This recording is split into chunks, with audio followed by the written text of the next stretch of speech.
तो अभी हम लोग देखने वाले हैं इन टेक्स्ट क्वेश्चन 1.8 एनसीईआरटी का।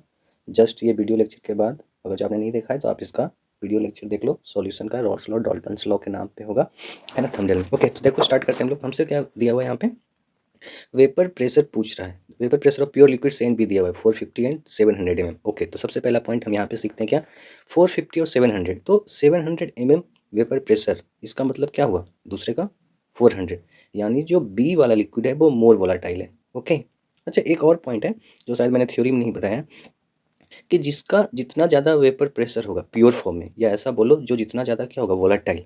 ठीक है, तो वोलाटाइल ज़्यादा होगा तो उसके वेपर्स पे क्या बनेंगे, मोर बनेंगे, है ना, गैसियस फॉर्म ज़्यादा जब बनेगा, है ना, बिग बॉन्ड्स है क्योंकि, यानी कि जो वेपर होगा वो रिच इन, मतलब क्या होगा, इन मोर वोलाटाइल सब्सटेंस। ठीक है, कहने का मतलब क्या है कि जितना ज़्यादा वोलाटाइल सब्सटेंस होगा उसके उतने ज़्यादा वेपर्स बनेंगे।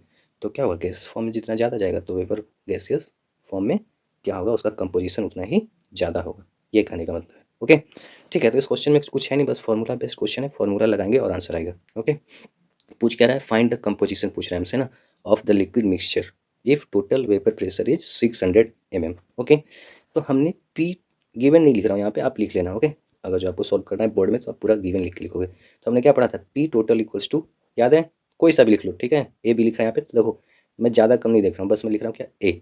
तो मैंने अगर जो पहले ए लिखा तो अब क्या आएगा, बी। जैसे वहाँ पे मैंने बताया था 1 2, तो यहाँ पे ए है तो यहाँ पे बी। देन अगेन क्या आना है, ए, और आखिरी में क्या आना है, मोल फ्रैक्शन। देखो ए बी ए, अगेन अब क्या आएगा, बी, तो यहाँ पे क्या लिख दो, एक्स बी।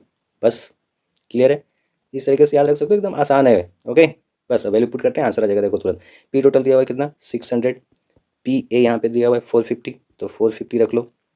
ठीक है, पी बी कितना दिया हुआ है 700, तो 700 रख लो, माइनस ऑफ पी ए, तो अगेन 450 रख लो, अगेन एक्स बी, तो एक्स बी क्या हो गया, कुछ नहीं, क्योंकि हमें तो पता करना है ना, वेपर प्रेशर। ओके, तो बस कंपोजिशन इन लिक्विड मिक्सचर, और एक्स बी क्या होता है, यही तो होता है लिक्विड में, है ना, और वाई से हम लोग क्या लिखते हैं, गैसियस फेज में।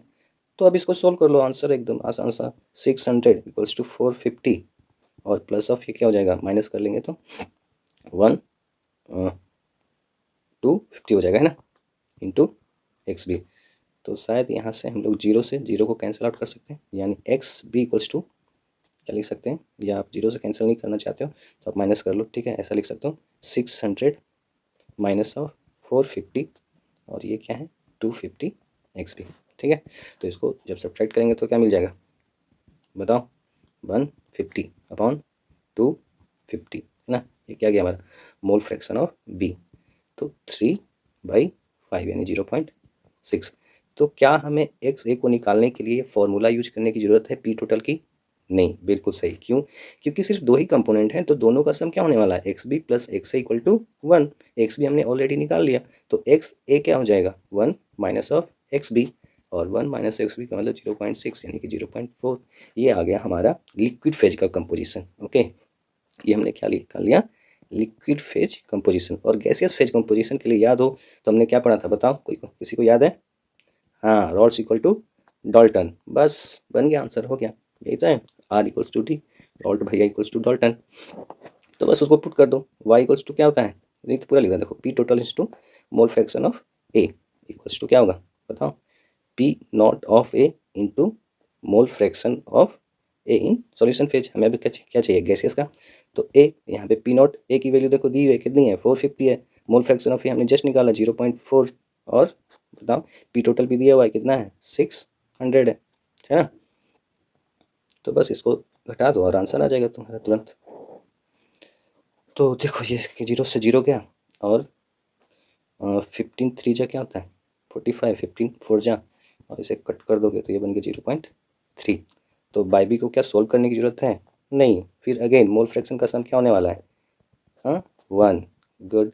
तो वाई बी टू क्या हो जाएगा, 1 माइनस 0.3, तो ये क्या हो गया 0.7। तो देखो जस्ट अभी हमने क्या बोला था स्टार्टिंग के वीडियो लेक्चर में, कि जो जितना ज़्यादा वोलेटाइल होगा उसके वेपर फॉर्म में रीच ज़्यादा होगी, रीच ज़्यादा यानी उसका कंपोजिशन क्या होगा, ज़्यादा। तो देखो मोल फ्रैक्शन भी ज़्यादा है, इसका मतलब हम डायरेक्टली ये बोल सकते हैं कि ये कंपोनेंट मोर वोलाटाइल है। ठीक है, क्योंकि इसके वेपर्स ज़्यादा बने हैं। ठीक है, जैसे देख लो, आप यहाँ से बता सकते हो बी का वेपर प्रेशर कितना है 700, और ए का कितना है 400, तो ज़्यादा है वेपर प्रेशर, इसका मतलब ज़्यादा क्या है, ये वोलेटाइल। क्लियर है ये सभी को? ओके, तो ठीक है, फिर मिलते हैं नेक्स्ट लेक्चर में। Thank you.